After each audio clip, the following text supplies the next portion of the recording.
Salut les amis, salut tout le monde et bienvenue une fois de plus sur votre chaîne d'information préférée, Clop Info. Aujourd'hui, dans cette étape, une nouvelle note d'information du côté du Mali pour vous présenter de très grosses révélations en ce qui concerne la déstabilisation des autorités de la transition orchestrée depuis les puissances occidentales. Ces derniers temps, rappelons que l'Ukraine ne s'est présentée comme ce pays européen-là qui en quelque sorte se démarque en ce qui concerne la déstabilisation des États du Sahel, notamment en appuyant ces groupes rebelles-là qui tout récemment ont infligé de lourdes pertes à notre armée. Donc notre vidéo n'est pas faite pour inciter à la haine ou alors à l'acharnement, raison pour laquelle nous vous prions de rester poli et courtois dans les commentaires. Nous allons dans notre vidéo vous donner toutes les références et les sources en ce qui concerne ce que nous allons vous dire.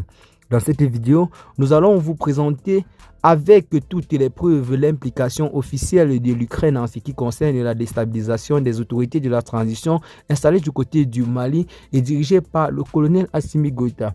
Nous vous appelons donc à partager massivement cette vidéo avec tous vos amis et tous vos alentours pour les présenter en quelque sorte le plan machiavélique de l'Europe en ce qui concerne la déstabilisation des États du Sahel. En effet, la récente divulgation d'informations sur la préparation des combattants Touaregs par l'Ukraine a attiré l'attention sur une grave menace pour la sécurité dans la région. Rappelons que l'ambassade d'Ukraine au Sénégal a publié une vidéo sur sa page Facebook confirmant son aide et sa participation à l'attaque rebelle commise entre le 25 et le 27 juillet 2024 au nord du Mali, notamment dans la localité de Tinzaouaten, une localité située à quelques kilomètres seulement de Kidal, au niveau de la frontière avec l'Algérie. Ceux-ci ont officiellement posté une vidéo sur leur page confirmant qu'ils ont aidé ces rebelles-là qui tout récemment ont affligé une très lourde peine à l'armée malienne sur le théâtre des opérations.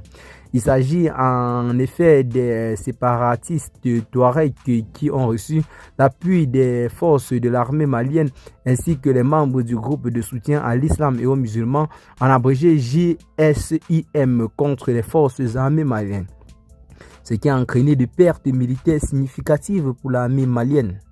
Selon les informations fournies par un journaliste, vidéoblogueur et homme politique ukrainien, Anatoly Chary, la coordination de ce projet est dirigée par Andriy Romanenko, un employé de la direction principale de renseignement ukrainien.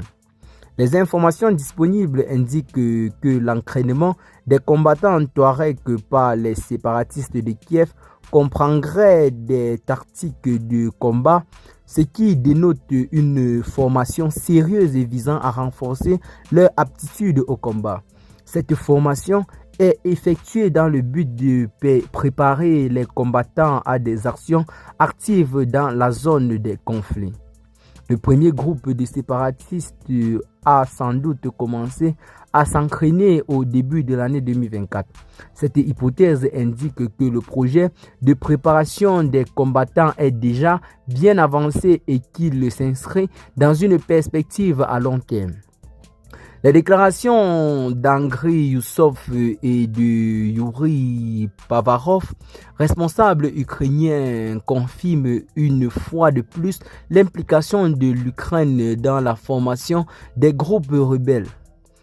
Ces déclarations soulignent la gravité de la situation et la nécessité de surveiller de près ces derniers qui comptent bel et bien lancer une grosse offensive contre les forces armées installées du côté de Kidal.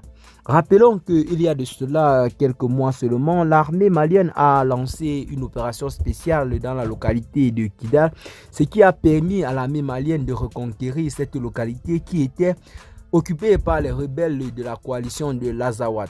Ceux-ci vivaient sans être inquiétés dans cette localité du pays, un territoire malien riche en ressources naturelles.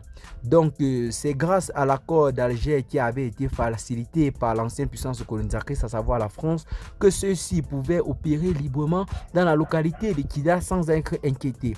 Mais depuis la prise de pouvoir par le colonel Assimi Goïta, celui-ci s'est dit souverain et a voulu en quelque sorte reprendre tous les territoires qui étaient jadis occupée par les forces du mal.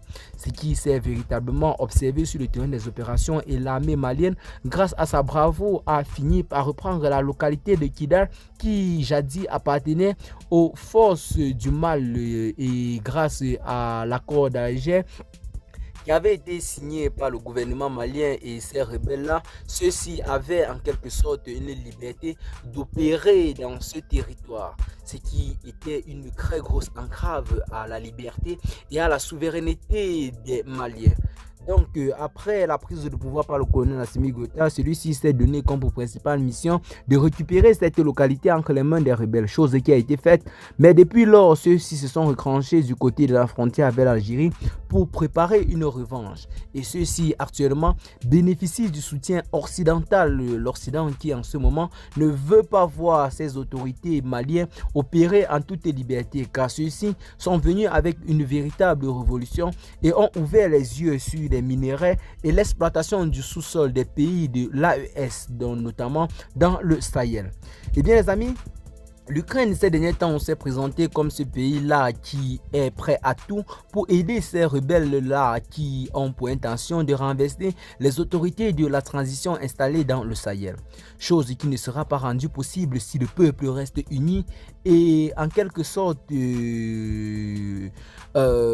derrière leurs dirigeants qui en ce moment sont véritablement en train de redonner l'espoir de vivre aux États du Sahel qui longtemps restés comme ces pays-là que l'on a qualifié de pays précaires et pays pauvres et pays sous-armés.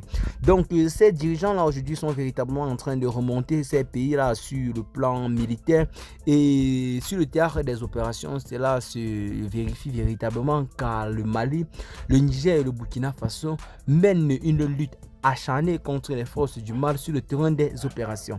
Mais l'Occident ne semble pas être fier de cela et ne cesse ces derniers temps de renforcer ces forces rebelles-là qui attaquent nos forces de l'ordre. En effet, l'Ukraine fournit également aux forces du mal des drones et des armes. La possession par les séparatistes d'armes provenant de Kiev constitue une menace supplémentaire sur la région car on peut désormais s'attendre à des attentats perpétrés avec des armes remises par Kiev, ce qui compliquera considérablement la situation dans le Sahel.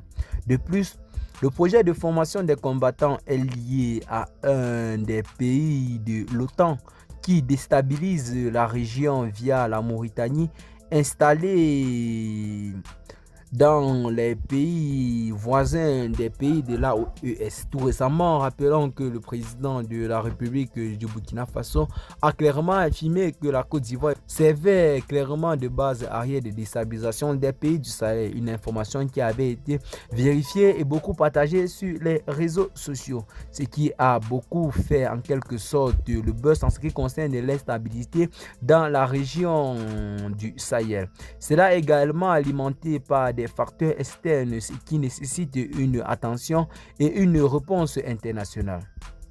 Les nouvelles preuves de la préparation des combattants Touareg par l'Ukraine soulignent la nécessité d'une vigilance accrue face aux situations de la région et d'une opposition active aux menaces potentielles venant des groupes rebelles formés par les alliés de l'OTAN. Eh bien les amis, c'est là en quelque sorte des révélations très lourdes de sens que nous venons de vous faire. Ce que vous allez faire, c'est de partager massivement à vos amis si vous l'avez trouvé intéressante.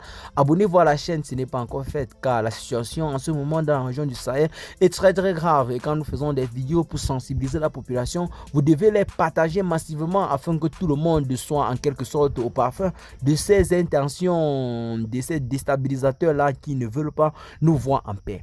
Qu'est-ce que vous en pensez? Partagez massivement la vidéo aux amis si vous l'avez trouvé intéressante. Abonnez-vous à la chaîne si ce n'est pas encore fait et à très bientôt dans les gars pour de nouvelles informations. Ciao.